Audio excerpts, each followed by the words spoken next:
벌써 막 그 정신없이 보내다 보니까 금요일이네요. 자, 오늘 하루도 일들이 많았습니다. 오늘 하루 여러분과 함께 정리해 보죠.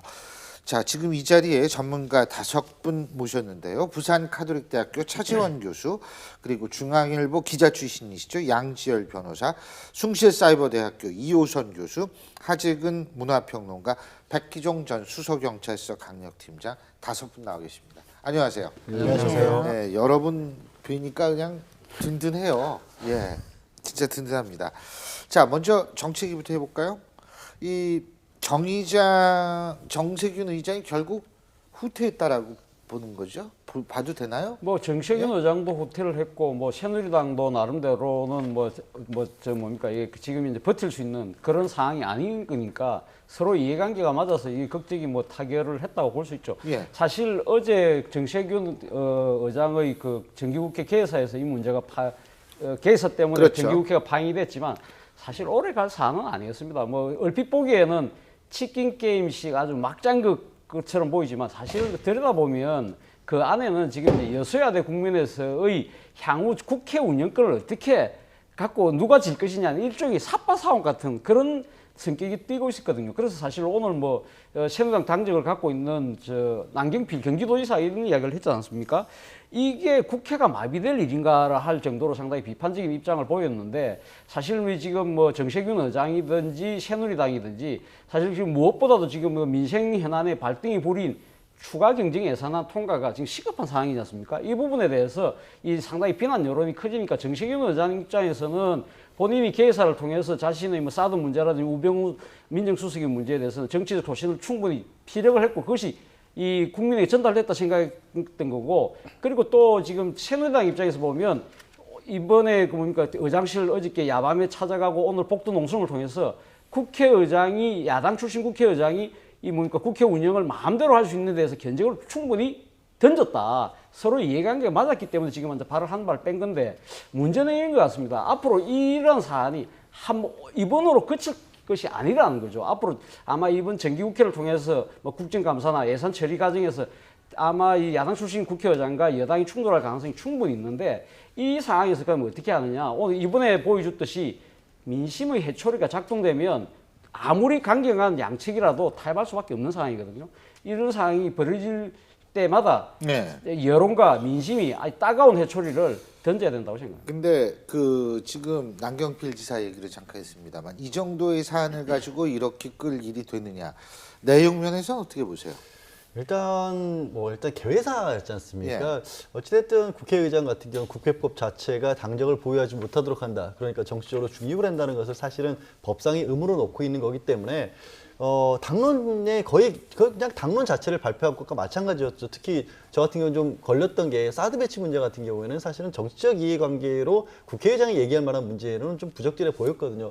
다만 남경필 지사가 얘기했다시피 이게 그럼 정회까지 할 정도의 문제였느냐라는 거는 이런 것 같습니다. 어떤 특정 사안에 관해서 국회 내에서 회의가 이루어지고 의결을 행사하는 자리에서 이런 식의 어떤 뭐 사회 진행을 했었다, 유도를 했다 이런 거라면 뭐 여권에서 그런 정도까지 뭐 항의할 수도 있겠지만 또 한편으로 개회사라는 측면으로 본다면 뭐 삽바싸움이라 표현하시듯이 그 정도까지 갈 건 또 아니지 않느냐. 두 개를 좀 나눠서 하고 이참에 말씀드린 국회의장의 정치적 중립 의무라고 하는 부분은 어디까지 정립돼야 될 것인지도 한번 국회에 대해서 진지하게 좀 얘기를 해볼 필요가 있다고 생각을 합니다.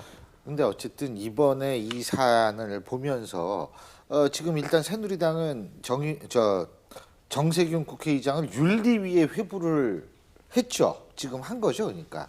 예, 뭐 지금 이제 그렇게 방침을 밝혔기 때문에 아마 그렇게 추진을 하겠지만 뭐 이때까지 우리가 익히 봤듯이 국회 윤리위에 제소를 했어요. 뭐 제대로 된 결과를 내놓지 못했지 제대로 된 않습니까? 결과가 아니라 처음이잖아요. 예, 그런데 문제는 지금 이제 국회의장이 윤리위에 간 게 제소의 처음이잖아요. 대상이 되는 건 처음이죠.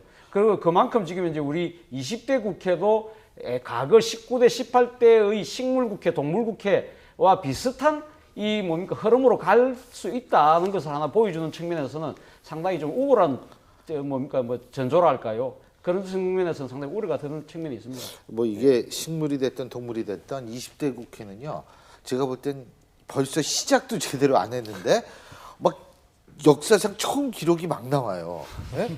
그렇죠. 사실 그렇지 않습니까? 20대 국회 정기국회는 네. 어저께 개회를 했지만 사실은 20대 국회 시작된 거는 지난 뭡니까 5월 30일부터거든요. 그럼 벌써 임기는 그때 임기는 시작이죠. 그때 시작됐고 벌써 임시국회를 여러 번 했는데 예. 지금 현재까지 단 한 건도 지금 법안이 처리되지를 않았습니다. 그만큼 지금 이제 대단해요. 생산력이 제로거든요. 네. 이런 측면에서 보면 여소야대를 만들어준 민심에 지금 정말 위반되는 네. 그러한 행보를 보여주고 있다고 볼 수 있는. 근데 이게 아까 차 교수님이 계속 말씀하셨지만 왜 삭발 싸움다고 이러느냐. 이게 대선을 앞두고 있기 때문에 결국은 올해 말이나 내년 초까지는 이른바 집토끼를 잡아야 된다. 그 다음에 이제 당 대선 후보 결정되면 산토끼 잡으러 간다. 이런 전략 때문에 결국 이렇게 되지 않냐는 분석 많지 않습니까? 그런 얘기 뭐 어떤 분 같은 경우는 예. 정세균 의장이 혹시 대선병 걸린 게 아니냐는 식의 아주 원색적인 비난까지 그건, 좀 예. 했었지 않습니까? 그러니까 그게 그것보다도 대선병까지는 아니더라도 이런 면은 좀 있을 것 같아요. 정세균 의장께서 본인이 국회의원으로서 설수를 쌓아가는 동안 특히 종래에서 굉장히 힘들게 남들 볼 때는 어려울 것이라는 얘기까지 하면서까지도 뚫고 왔고 국회의원까지 올라가셨는데 그에 반해서 어떤 대중적인 이미지가 좀 약하다는 얘기는 좀 많았지 않습니까? 예.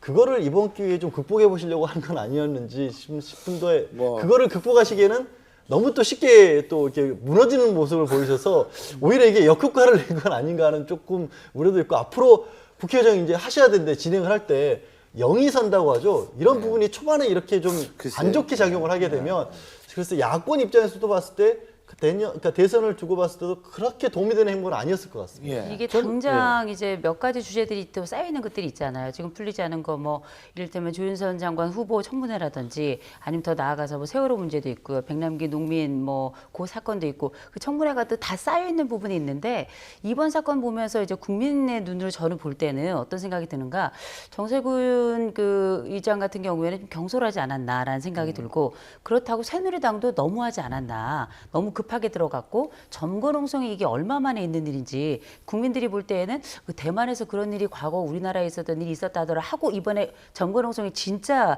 역사적으로도 오래간만에 발생했는데 그걸 보면서 어떤 생각이 드는가 이제 대선 15개월 남았고요. 그리고 20대 국회가 지금 3개월밖에 안 됐거든요.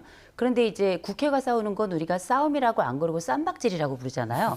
국민들이 볼 때는 또 쌈박질 시작이구나. 아무것도 하지 않고 예. 지금부터 토끼를 예. 잡는다고 하는데 과연 토끼는 그런 생각이 예. 있는지 물어보기는 하는가 아. 이런 생각이 드는 거죠. 그 진짜 한번 물어봐야겠네. 토끼한테. 그런데 사실 이번 사안에서 저는 주목할 부분이 또 있다고 봅니다. 그러니까 첫 번째는 제 3당의 역할인데요. 사실 이번에 사회권을 지금 여당 출신, 여당 소속의 부의장한테 넘겨라는 게 새누리당의 요구였지만 여기서 지금 타협점을 찾은 것이 야당 부의장이 넘기지만 그 야당이 더불어민주당이 아니라 정세균 의장이 애초 몸담았던 그렇죠. 지금 이제 국민의당으로 예, 넘어갔거든요. 그러면 지금 이제 이 사실 지난번 총선에서 국민의당이 제3당이 된 이유 중에 하나는 이 그 총선 민심이 뭐냐면 1당과 2당이 극한 대치 이 예. 부분을 뭔가를 좀 풀어줄 수 있는 제3당의 역할이 필요하다고 해서 예. 만들어줬던 부분이 예. 이번에 효과를 발휘한다는 거죠. 그래서 앞으로 지금 현재 정기국회 과정 또 앞으로 더 나아가서 20대 국회 내내 사실 이 뭐 1당과 2당이 이렇게 치고받고 싸울 때 제3당이 어떤 역할을 할 것인가를 하는 부분에서 알겠습니다. 중요한 계기가 된 거. 또 하나는 오늘 이 사실 이 푸는 데 있어서 서청원 지금 최다선 의원 서청원 의원이 정세균 의장을 단독으로 두 사람이서 만났다는 거 아닙니까? 거기서 뭔가 해결 실마리를 찾았다는 부분에서 저는 국회 내에서 다선 중진들의 정치력을 발휘하면서 이 20대 국회에서 난제를 해결할 수 있는 하나의 계기를 던져준 게 아닌가, 단초를 던져준 게 아닌가 하는 측면에서 주목할 필요가 있다고 봅니다. 그러니까 국회도 혼자 단독으로 뭐를 끌고 가려고 하면 안 된다라는 거죠. 지금 그런 시대도 아니고. 어쨌든 자 추경은 통과가 됐습니다. 그리고 대법관은 임명이 됐는데 이제 저는 지금부터 시작이라고 보거든요. 이제 지금 시급한 문제 불 껐다고 생각했을 때 양당 어떻게 나올지 저희가 한번 지켜보겠습니다.